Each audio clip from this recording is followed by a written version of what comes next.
You keep going after him in these trials. Look, it's not good. It wastes his resources, both time and money. And yet simultaneously, it creates the illusion of the underdog who, by the way, did a heck of a better job with the economy than the current one. It's one of the reasons why I'm telling you guys, you need to think about all these economic issues. Do we have that graphic, Drew, of all, it's the different colored graphic. I think actually the RNC put it out, but it's pretty good. Yeah, take a look at this. Trump versus Biden, the cost of everything. Holy moly, my gosh, eggs up nearly 50% since he took over.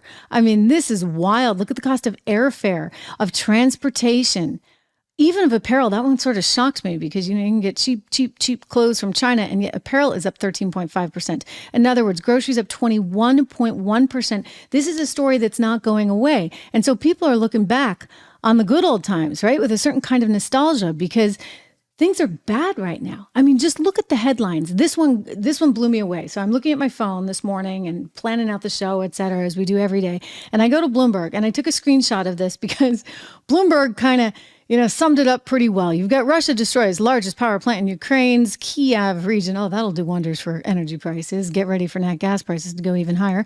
Donald Trump did this. Biden strikes GOP weakness on abortion. U.S. sees imminent missile strike on Israel by Iran. Proxies. Oh, gosh. Bond traders are preparing for 5% yield, no rate cut world. Yikes. Okay. In other words, more and more inflation. U.S. frustration mounts as Ukrainian weapon stocks run out. And can Biden fix his Gaza mistake by November? Maybe. In other words, this is one bad world that we're in.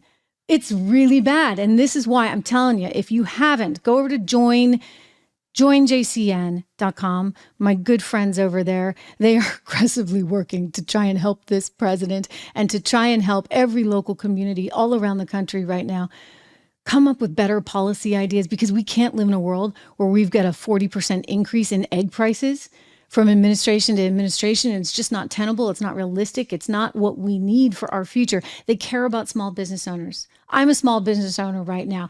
It's one of the reasons why I like these guys so much. I get what they're trying to do. I appreciate what they're trying to do. And you can be part of this. It's kind of like a conservative version of the Chamber of Commerce, right? Reach out to your local leaders.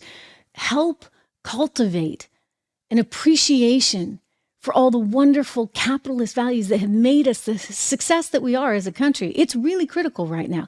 They'll help you do that. So you get to know people in your local community. And if you are willing to go out and sort of speak up for these capitalist values, they'll help you do that too. So great group. Alfredo Ortiz runs it. He comes on the show now and then. I can't wait to have him back, and he'll talk some more about it. But it's joinjcn.com. We've got inflation. In other words, ladies and gentlemen, we are now in an environment where not even the mainstream media, like not even the nightly news programs, of which I've worked for 2 out of 3, they can't even ignore it anymore. I would have been there pestering them in August 2020, as I was on this show, saying inflation. And they would have said, Trish, we're not doing the inflation story because you know what? Nobody cares right now. Nobody cares. I'm like, oh, you're going to care. It's kind of like when I worked for one of the big networks back in, we would have been talking 2005, 2006. And I'm like, hey, guys, we've got a major problem coming. Mega problem. It's a Ponzi scheme, house of cards type of thing. I was referring, of course, to the 2008 crisis that was on the way. But in 2006, nobody wanted to hear it. I have the ability to see these things. I don't know. I'm on the front lines every single day, and you can kind of see it. History often repeats itself. Well, here we are. Finally, they're recognizing that inflation is a problem. Check out ABC News just last night. Watch. Tonight, Americans hoping to see the Federal Reserve cut interest rates as early as June may now have a longer wait, with inflation climbing for the 3rd straight month. The prices is too high. The Consumer Price Index up 3.5% in March from a year ago, fueled by higher costs for rent, car insurance, clothes, medical care, and gas. I used to fill it up for $35. It was a beautiful thing. And now it's 45. 45, and sometimes it's 60 between food and gas. It's had a big impact. At Alexandria Jones Vintage Shop in Chicago, and then you go over to CBS and they had a similar story there. Look, CBS News having to admit it's a problem. Watch. For the 3rd straight month, prices have gone up more than expected, from the rising cost of car insurance and repairs to how much you're paying at the grocery store every week. Do you know how much one of these costs? freaking dollars.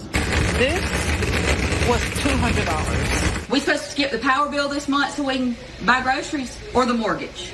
Before the pandemic, all of these groceries, about 30 items, cost $100 on average. Now, 5 years later, according to Nielsen IQ, all this costs 33% more, meaning you'd have to skip about 10 See, in items. other words, this is not tenable. And we knew it was coming. I knew it was coming. I told you it was coming. We knew it was coming because of a series of events, including Joe Biden's ill-fated third stimulus check, including Chuck Schumer's massive stimulus proposal there that pumped billions of dollars, more frankly, trillions into our economy, combined with, of course, the money printing from the Federal Reserve. I mean, all of this has an after effect by way of inflation. And this is not sustainable. We got the new PPI wholesale prices out. So it's not just consumer prices, but producer prices that have moved up again. And you know what happens when producers have to pay more for goods? What happens? They have to charge their customers more for goods. So you have a lag effect. It means consumer prices are going up even more as we head into the election. I'll tell you, boy, oh boy, did Biden make a mistake trying to convince Jerome Powell that inflation wasn't a problem. How many times do we have to listen to Janet Yellen, the Treasury Secretary, who used to actually sound like a decent economist until she became a political animal? How many times do we have to her say, oh no, inflation is not a big deal? Inflation, it's transitory. I loved that word, transitory. They just come up with a big word and think that it won't be any big deal.